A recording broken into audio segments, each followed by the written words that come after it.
பொன்னியின் செல்வன் படத்தை எம்ஜிஆர் தயாரிப்புல இயக்குனர் பாரதி ராஜா இயக்கலான்ட்டு ஒரு பேச்சுவார்த்தை நடந்திருக்கு. ஆனா இது நடக்காமலேயே போயிருந்திருக்கு. என்ன காரணம்னு பாத்தீங்கன்னா, சரித்திர கதைகள் மீது எம்ஜிஆருக்கு ரொம்ப ஆர்வம் இருந்தது. கல்கியின் பொன்னியின் செல்வன் நாவலை திரைப்படமா எடுக்கணும் அப்படின்னு ஆசைப்பட்டு அந்த நாவலின் உரிமையை 10,000 ரூபாய் கொடுத்து வாங்கியிருக்கிறாரு. அது மட்டும் இல்லாம 1958 ஆண்டு பொன்னியின் செல்வன் படத்தை எடுக்க போறேன் அப்படின்ட்டு அனௌன்ஸ் பண்ணிட்டு இருக்காங்க.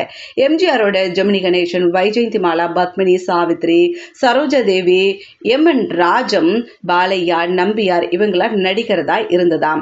ஆனா துரதிருஷ்டவசமா படப்பிடிப்பு தொடங்கிறதுக்கு முன்னாடியே எம்ஜிஆர் ஒரு விபத்துல சிக்கி இருக்கிறாரு.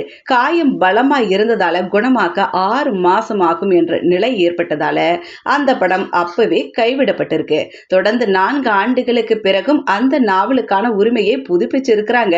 அப்பையும் எம்ஜிஆரால அந்த படத்தை தொடர முடியாமலே போயிட்டு இருக்கு. இந்நிலையில் தான் ஒரு முறை இயக்குனர் பாரதி ராஜா கிட்ட வந்து எம்ஜிஆர் ஒரு விஷயத்த சொல்லியிருக்கிறாரு. என்னன்னு பாத்தீங்கன்னா, பொன்னியின் செல்வன் நாவலை நீ படமா எடு, நான் இந்த படத்தை தயாரிக்கிறேன் அப்படின்னு சொல்லியிருக்கிறாரு.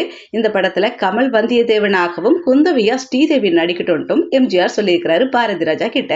உடனே பாரதி ராஜாவுக்கு ரொம்ப சந்தோஷமா, எம்ஜிஆரை வச்சு படம் தான் இயக்க முடியல, அவரோட தயாரிப்புல ஒரு படத்தை இயக்குறோமே அப்படின்ட்டு ரொம்ப சந்தோஷப்பட்டிருக்கிறாரு. ஆனா அது நடந்த ஒரு வாரத்திலேயே சேலத்துல ஒரு மீட்டிங்ல அவர் கீழே விழுந்திருக்கிறாரு.